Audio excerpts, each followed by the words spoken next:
வணக்கம் வியூவர்ஸ். இன்றைய திருக்குறள் அதிகாரம் 5 இல்வாழ்க்கை. இல்வாழ்வான் என்பான் இயல்புடைய மூவர்க்கும் நல்லாற்றில் நின்ற துணை. துறந்தார்க்கும் தூவாதார்க்கும் இறந்தார்க்கும் இல்வாழ்வான் என்பான் துணை.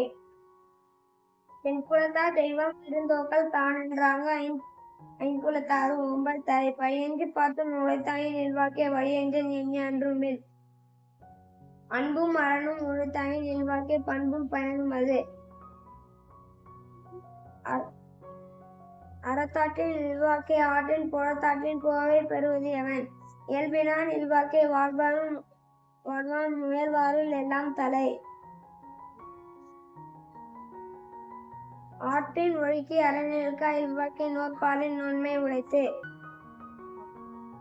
அரண் எனப்பட்டதே இல்வாழ்க்கை அஃதும் பிறன் பழிப்பது இல்லாயின் நன்று. வையத்துள் வாழ்வாங்கு வாழ்பவன் வானுரையும் தெய்வத்தில் வைக்கப்படும். நான் சொன்ன திருக்குறள் பிடிச்சிருந்ததுன்னா லைக் பண்ணுங்க, ஷேர் பண்ணுங்க, கமெண்ட் பண்ணுங்க. விபின் வியூவர்ஸ் சேனலை சப்ஸ்கிரைப் பண்ணுங்க, என்னை என்கரேஜ் பண்ணுங்க. நன்றி, வணக்கம்.